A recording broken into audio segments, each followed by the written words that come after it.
Hello, and welcome back to the Misty Morrison podcast. I'm your host, Misty Morrison, and this is episode 60 of Was I in the Wrong? Here on the Misty Morrison podcast, we love to read or listen, we love to give advice, and we love to help people look back on their situations with that 2020 vision to see how they could have handled the situation more gracefully. Before we get into our stories for the day, our usual housekeeping, whether you are new or returning, please remember to engage with the content to help the channel grow. Every little bit of engagement can help reach my dreams. Rate, review, like, subscribe for more, share it with a friend, comment with your thoughts on the stories. All the things. Podcast and full-length YouTube video go live Tuesday and Thursday, 6 a.m. And all short-form content, YouTube, TikTok, Instagram, and Facebook all go live 3 times a day. All right, into our stories for the day. Story number 1 is coming to us from r/Am I the Asshole Talk. AITA for dropping my friend after she admitted she was secretly hoping I'd fail. My friend and I started on similar paths at the same time. Same goals, same struggles, always hyping each other up. Or so I thought. Recently, I landed a big opportunity. Nothing life-changing, but definitely a win. I told her excitedly, expecting support. Instead, she went quiet. Later that night, she texted me saying she wanted to be honest and admitted that part of her was hoping it wouldn't work out because it makes her feel behind and insecure. She said she didn't mean it maliciously, that it's just her truth, and that I should appreciate her being real instead of fake. I told her I don't want friends who secretly root against me, even if they're self-aware about it. I distanced myself. Now people are saying I'm punishing her for being vulnerable and that jealousy is normal in friendships. AITA for cutting her off instead of being understanding. No. You are right, because while jealousy can be normal, envying someone else's successes is normal. But wishing for their failure because you are jealous, or wishing for their failure because you incorrectly feel that their success somehow means that you're behind, their success means nothing about you. That's the problem. You can be envious of other success and wish it was you without hoping that they fail so they'll be back on your same level. No, you should be envious of her success and happy for her, thrilled for your friend if you are really truly a good friend, and maybe it would make you work harder to try to get there too. No, yes, I give her credit for being self-aware and being willing and able to admit why she went quiet. But it is wrong for a friend to hope that you would fail. That is truly the insecurity talking. And I hate that you lost a friend over it, but I feel like at least you did lose a friend over it before just wishing you'd fail would turn into sabotage. That's my thoughts. Story number 2 is coming to us from r/WIBTA_AITA. Would I be the asshole for refusing to let strangers stay in my apartment while I'm away? Immediately no. My friends asked me something that sounded simple on paper, but feels really wrong in practice. I'm a woman in my late 20s and I live alone. I'm leaving town this weekend, gone from Friday evening until late Sunday, and a couple I'm friends with texted me saying they have guests coming and their place is too small. They want these guests to stay at my apartment for just 2 nights while I'm not even there. I don't know these people. I've never met them. Don't know their full names, and when I asked who they were, I got the vague, "They're chill, you'll like them" answer, like that covers it. When I didn't instantly agree, the tone shifted from asking to pushing. They kept saying it's literally just sleeping, that the guests will be out most of the day and they'll clean everything before they leave. Then it got a little insulting. You're not one of those people who's weirdly territorial, right? And it's not like you'll be home. Why are you making a thing of it? I tried to explain that I'm careful with my space and I don't like the idea of strangers having access to my home when I'm out of the city. I have personal stuff out. I have a few things that are valuable to me, and I don't keep them locked because it's my own apartment. Also, being a woman living alone, I'm extra cautious about who has keys or codes to my place. Even if these guests are friends of friends, I'd still be giving people I don't know access to my bed, my bathroom, my stuff, my whole life. They want the access part handled ahead of time so it's smooth. They asked if I could hand over my spare key and building fob in advance or just share my entry code. That's what made my stomach drop. Once you share a code, you can't really take it back mentally. And if anything goes missing or gets damaged, it's on me. My neighbor already complains about noise sometimes, and I can picture a big group of strangers coming in late, getting a little louder than they think they are, and suddenly I'm the problem tenant in the building. My friends keep repeating it's only 2 nights, like that makes it safe or normal. I tried to offer alternatives. I said I could help them find a hotel or an Airbnb, or even ask around if someone else has room. They got annoyed and said I'm making it complicated and that I have a whole apartment to myself anyway. That comment rubbed me the wrong way. It felt like this wasn't even just about a favor. It was about them deciding my space is available because they think I have extra. The last message I got was basically, wow, okay, didn't know you were this uptight. And then, guess we'll figure it out. Now they're acting distant, and I'm sitting here feeling guilty and irritated at the same time. Would I be the asshole if I just say no? I'm not comfortable with strangers staying in my apartment while I'm gone. No. This is weird. And I don't feel like these are friends the way that they immediately switched to pushing you when you didn't immediately give in to what they wanted. I agree with you. I don't feel like what they're asking is normal. I mean, there are certain people, friends and family that, yes, like if we were going somewhere, like we have, like if we were going somewhere and needed someone to watch the dog, you can come stay. And there are certain friends and family, like if we were going somewhere, we don't go anywhere, but if we were going somewhere there and someone needed a place, there are friends and family that I would be like, oh yeah, no problem. But these are strangers. These are people that you don't know. And I could never. I could never. You are right. You are protecting not only your physical safety, but also your peace of mind. And I wouldn't actually feel comfortable letting these friends come over to my place anymore for fear that they might like try to copy your key or something. Because the pushiness here and the way they tried to guilt you is what really gets me. I'm not surprised this rubbed you the wrong way. This is all weird. Don't let them guilt you into anything you're not comfortable with because you're right in protecting yourself. I feel like I have cat hair. I put lip gloss on. I feel like I have cat hair stuck to my lip. Story number 3 is coming to us from r/pick A or B. A or B. I noticed my coworker pushes in every chair after meetings. Should I deliberately adopt this micro habit or stay comfortably casual? I stayed late to grab my charger from the conference room. Hallway lights were half off, and through the glass, I saw Jay from analytics alone inside. Wiping the whiteboard, he capped each marker, color-coded them in the tray, then did something that stopped me. He pushed all 6 chairs back under the table, one by one, aligned with the edge. No one was watching. Cleaning crew would not come until morning. He could have just left. I stood outside without entering, watched him check the room before turning off the lights. That instant, I trusted him completely. Not because of some grand gesture, but because he treated unwatched space with care. I thought about myself, usually shoving my chair back, assuming someone else would fix it. But since then, I have become aware of my hands. They hover now over chair backs at meeting's end, hesitating half a second.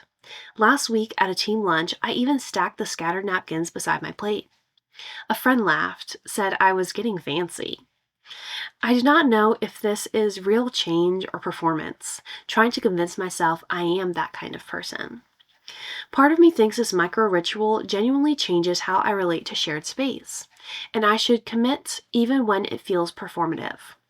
But another part thinks if I force it, I lose the essence of what made his action meaningful, that he did it without thinking, without wanting recognition. A.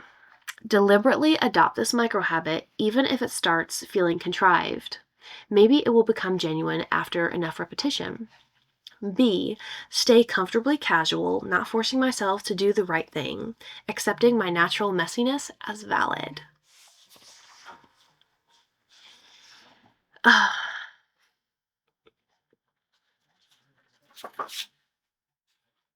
A. Deliberately adopt this microhabit even if it starts feeling contrived. Maybe it will become genuine after enough repetition. And the reason I go with A is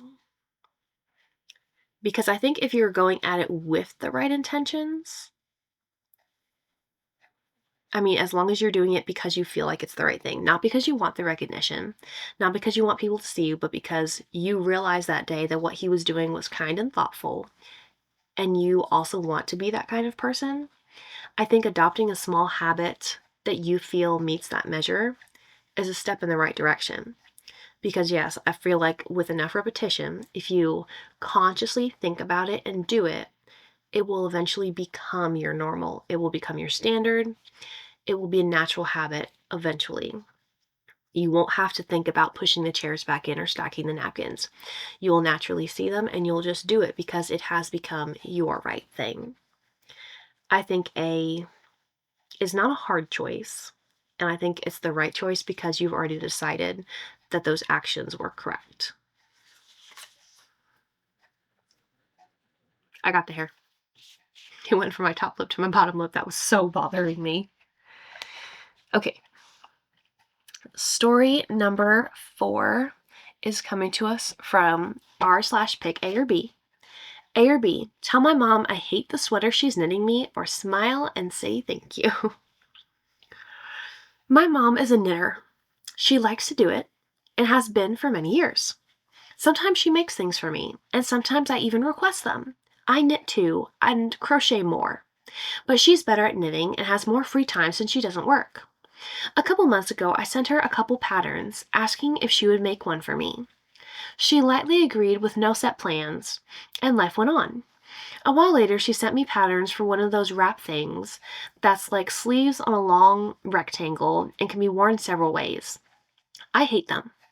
They can be worn several ways means it will never lay right. I will never want to argue with it. Just no thanks. I express this. I don't like and will never wear. A while later, she sends similar ones, but they are one defined garment. And I said, I like those, they are fine. I thought she understood, all was well. Today she texts me with a photo of the start of a sleeve, tells me it's for me, and then sends the pattern, the wraparound kind I hate. So I do remind her, I hate it. Upset her.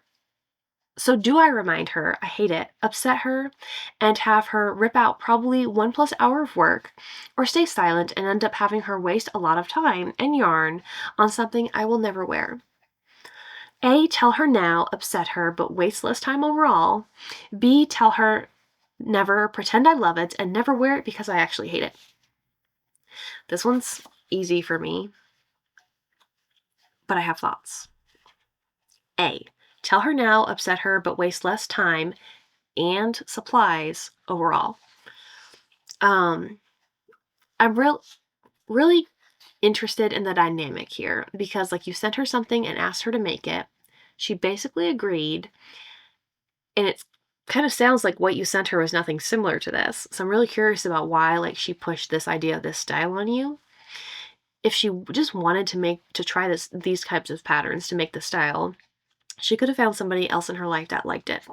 You did clearly say you hate it, but then there's this part where she sends similar ones that are still the same type of garment, and you said you like them, they're fine.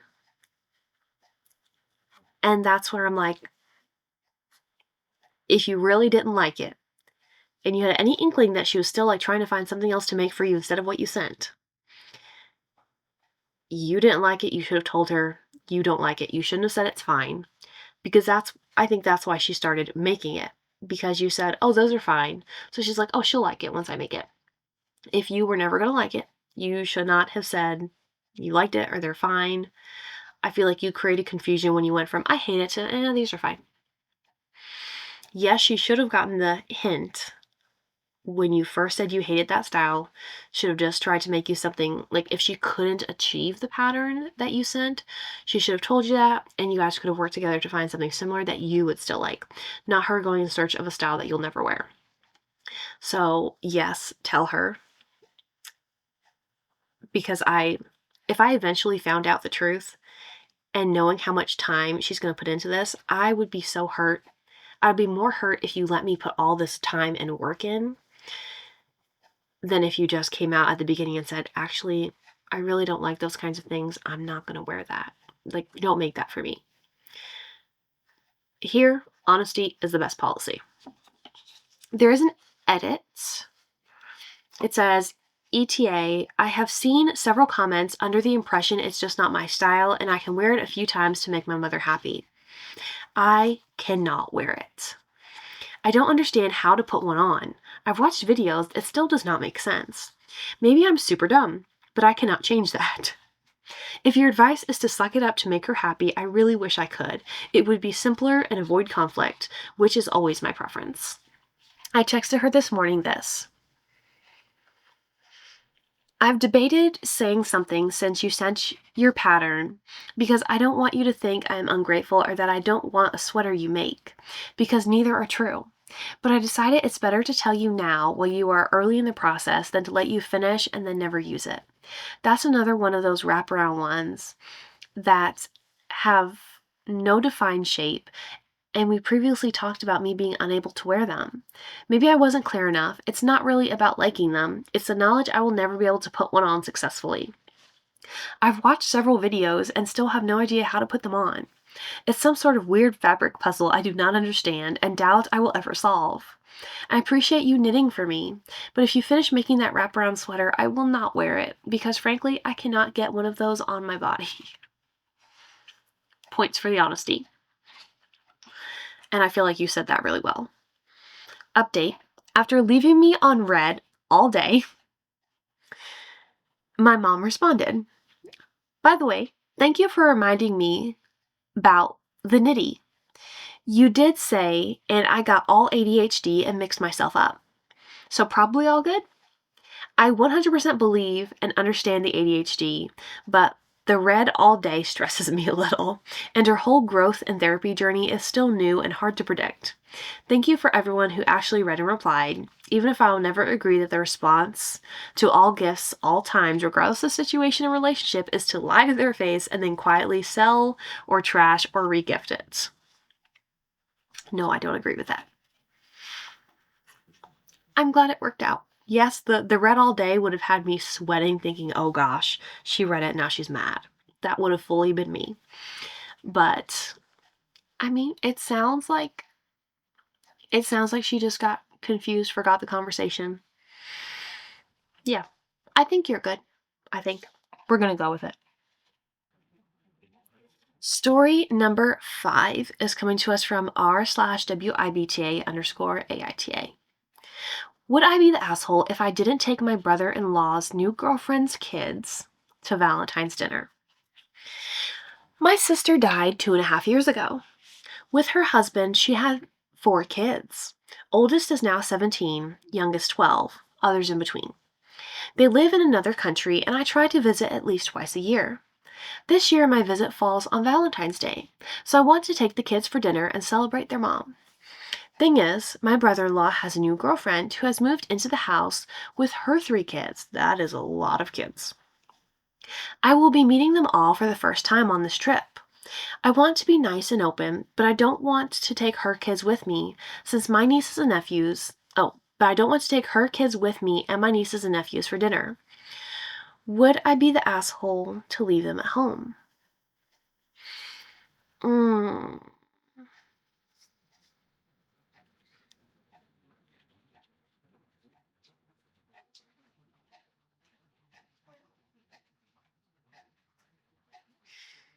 I think so.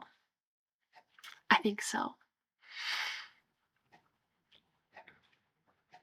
Even even if the adults don't view it that way, I think those kids will. And maybe it's not being the asshole, but I think it will still cause hurt feelings. I love what you're doing here. I feel like,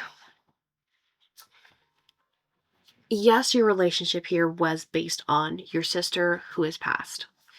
I feel like, though, at this point, like, you would have built a relationship with her husband, your brother-in-law.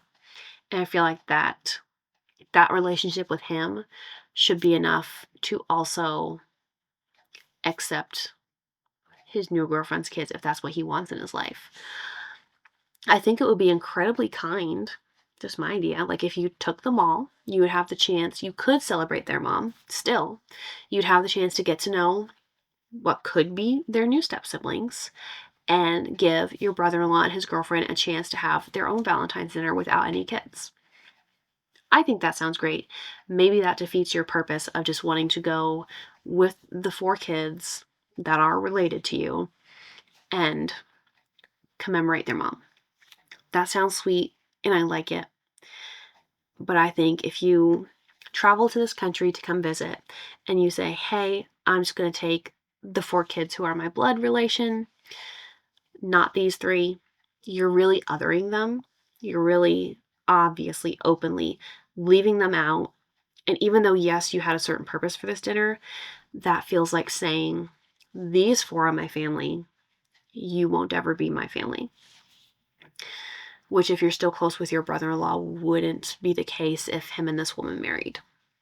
Because they would be your nieces and nephews' step siblings. So essentially, by marriage, they would also be your nieces and nephews.